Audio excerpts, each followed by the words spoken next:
Hi, this is Dylan, aka Hyperborb from the band The Borbs, and today I'm talking about the meaning of all the songs on our first album, The Borbs.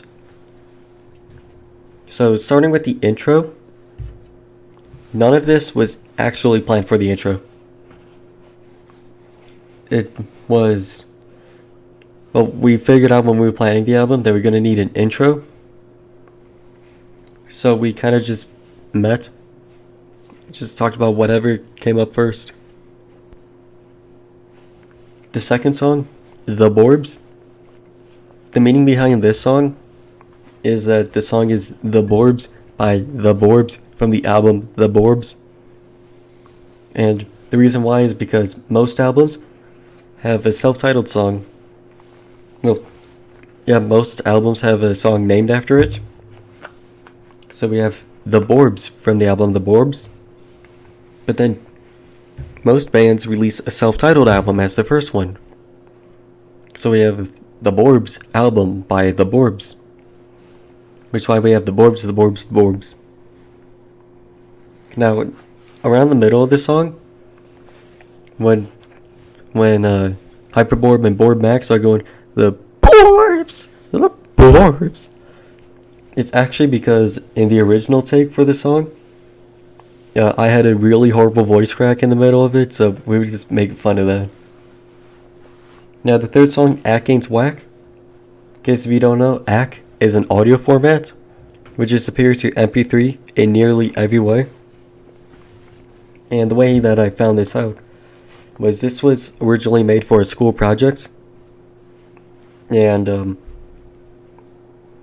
we just decided to port it over to our album. And it was originally just the first verse. But then Borb Max needed a verse. So we thought it'd be funny if he just raps about a JPEG. Which we just laugh about because it's honestly a horrible image format that is pretty outdated. And it was funny because it's an image format instead of ACK and MP3, which are audio formats. Now we cut out some part of the song where I'm just calling him a moron because it's not an audio format. That didn't really fit the song. Now, interlude. This song is interesting because this was originally going to be a song featuring our teacher for the class, which I don't think I can mention his name, but for our computer science class, which the song Ack Gains Whack was made for, and also HM was made in that class, or the idea of it. So we were going to have on it, but we decided not to. And then HM. HM is an acronym standing for He-Man, which we came up inside of computer science class because we were talking about acronyms and stuff we use every day. So we came up with HM, which means He-Man. Now the way that He-Man came up is because our teacher was telling a story about how he remembers pirating entire He-Man episodes back when the internet was a thing. It just started to be a thing. Yeah. Now, After Wednesday, featuring Michael DeChonk. This song, this is another song that wasn't planned out too well. But, yeah.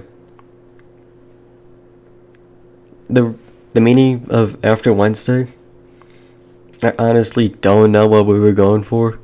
Because this song was entirely written by Michael, basically. Or the premise of it. And in his verse, he brings up that Wednesday doesn't exist, but then Thursday's not a thing, so it's really inconsistent, honestly. Now, it wasn't it? This song, the reason why this song is so bland and has little actual lyrics is because Michael actually came up with this song idea. When we were talking with him, he said that there has to be 2 songs on the album, After Wednesday, and It Wasn't It? He didn't come up with any lyrics for It Wasn't It? And we couldn't find him, actually. So we just said it wasn't it, and added a beat onto it. Made it just a sort of chilled, laid back song. Now, Some Song Without Nicole is one of the songs with the most meaning on this album. Now, the basic premise is the song was originally called Some Song With Nicole. That was placeholder until we actually write the song. But then we couldn't find her. So then we renamed it to Some Song Without Nicole. Now when we say Nicole is dead, that's actually a reference to how we thought that, well, we couldn't find Nicole. Because she always sits in the same spot for lunch. And we were going to record the song on the Wednesday, but then we couldn't find her. And we couldn't find her on Thursday, so Board Max and I were like, what if she actually died? So that's where the Nicole is dead is from. And I Can't Find Her is basically just playing off of that. And then the reason why I personally made the song feel super empty is because that's how it is without Nicole. That was supposed to be the great finisher ending the album. So that's basically the entire meaning of The Borbs by The Borbs. And, yep.